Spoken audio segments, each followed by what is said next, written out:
नमस्कार दर्शकों, इस वक्त हमारे साथ जुड़ रहे हैं सिलीगुड़ी के विधायक शंकर गौड़ और भाजपा ने एक बार फिर उन्हें टिकट दिया है, उन पर विश्वास किया है। क्या प्रतिक्रिया है उनकी, उनसे जानेंगे। शंकर दा, भाजपा ने एक बार फिर आपको टिकट दिया, आप पर विश्वास जताया, क्या कहेंगे? देखिए, भाजपा हर वक्त कार्यकर्ता के ऊपर विश्वास करते हैं। हम लोग संगठन के जो काम जनप्रतिनिधि होने के नाते भी हम लोग वो काम निभाते रहा। और इस लड़ाई कोई व्यक्ति का लड़ाई नहीं है, शंकर का लड़ाई नहीं। ये लड़ाई तो पश्चिम बंगाल में सीधा पश्चिम बंगाल को बचाने का लड़ाई है। हमारा अगला पीढ़ी का हल क्या होगा, ये सबसे बड़ी बात है। आज एक चीफ मिनिस्टर बोल रहे हैं कि 1 मिनट में हम लोगों का कम्युनिटी को बड़ा बजा देंगे, वो नहीं रहेगा तो ये तो थ्रेट है। सेकेंड क्लास सिटीजन बनाने का उनका जो साजिश है उन्हीं उसी का रिफ्लेक्शन आया। बहुत बड़ा लड़ाई है ये, एक सिविलाइजेशन की जो लड़ाई हम लोग लड़ रहे हैं पश्चिम बंगाल की जनता के पास।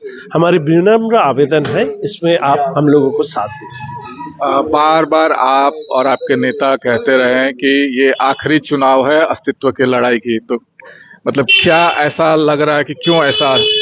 देखिए, 2021 में चुनाव होने के बाद जिस तरह से हमारे कार्यकर्ता के ऊपर जो आक्रमण हुआ, जिस तरह से उनको मारा गया, जिस तरह से हमारे महिला के ऊपर अत्याचार हुआ और जिस तरह से लाखों से ज्यादा कार्यकर्ता को घर छोड़ना पड़ा, तो ये सब हमारे याद में है।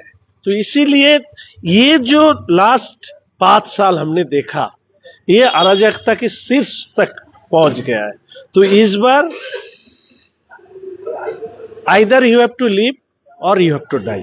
तो इसीलिए शायद ये जीने मरने की जो बात आ गया है 2026 में, इसी का अंत होना है। जीतना है, बीजेपी जीतेगा तो पश्चिम बंगाल बचेगा, नहीं तो ये पश्चिम बंगाल की जो कब्र इतने दिन तक खुरा गया है उसमें समा जाएगा। कल ही चुनाव की घोषणा हुई है, आज सुबह आपने दीवार लेखन की शुरुआत की, अपना प्रचार की शुरुआत की है, और वो भी मेयर के गृह वार्ड से। और आपने आज सुबह कहा कि उम्मीदवार कमल का निशान है।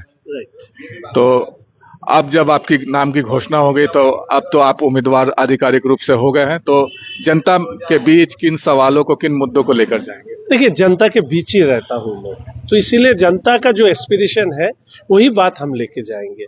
2021 में हम लोग जितने वादा किए थे उस पे सरकार नहीं बना पाए, लेकिन उस वादे में बहुत सारे हम लोग कर पाए। और इस बार संकल्प पत्र में हम वही वादे को दोहराएंगे और साथ में जो नए सिचुएशन है उसमें हम लोग काम करेंगे। और मुझे आशा है, सिर्फ सिलीगुड़ी के लिए नहीं, मैं नॉर्थ बंगाल के लिए बार बार मेरी आवाज सामने लाया।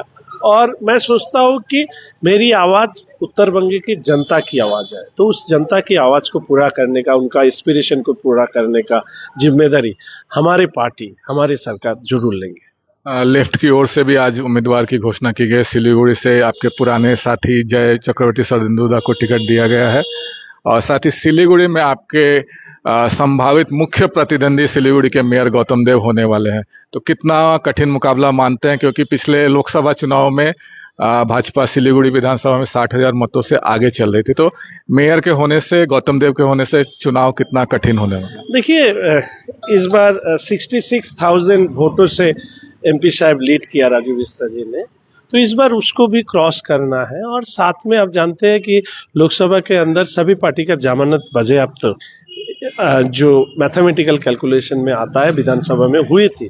तो इस बार भी उस तरह से हम लोगों को आगे बढ़ाना है, किसी को हराना नहीं है। हम लोगों को हमारी जो जीत की मार्जिन है उसको बढ़ाना है। सिलीगुड़ी की जनता को क्या संदेश देंगे जब आप आधिकारिक उम्मीदवार हैं सिलीगुड़ी विधानसभा से? आपके लिए सिर्फ मेरा रिस्पेक्ट, रिगार्ड्स और प्यार। सिलीगुड़ी की जनता के लिए आज मैं शंकर हुआ हूँ और किसी के लिए नहीं। पार्टी ने जो मुझे मौका दिया और सिलीगुड़ी के जनता ने जो सहयोग किया, ये दोनों मिला के आज जो भी हूँ मैं शंकर की तरह, उसके लिए सब सिलीगुड़ी वासी को मैं बधाई देना चाहता हूँ। आखिरी सवाल, आप उम्मीदवार भी हैं प्लस पार्टी के बड़े पदों पर हैं, चीफ व्हिप हैं, विधानसभा में राज्य के प्रमुख पद पर भी है, तो अन्य क्षेत्रों में भी चुनाव प्रचार के लिए आपको संभवतः जाना ही होगा। तो अपने क्षेत्र के लिए कितना समय देंगे और बाहरी क्षेत्रों के लिए देखिए, कितना? ये पार्टी तैयार करता है। हमारे पार्टी में जैसे जैसे डिसीजन होगा, जिस तरह से डिसीजन वो करेंगे, हम उसका पालन करेंगे। धन्यवाद शंकर दा। तो दर्शकों, ये थे सिलीगुड़ी से भाजपा के उम्मीदवार शंकर घोष, जिन्हें दोबारा भाजपा ने टिकट दिया है और उस पर विश्वास जताया है। तो ये उनकी पहली प्रतिक्रिया लेकर आज जुड़े हुए थे आपके साथ इस वक्त। तो इस तरह की और भी ताजा तरीन अपडेट्स के लिए हमारे साथ बने रहिए और देखते रहिए खबर समय हर समय। धन्यवाद।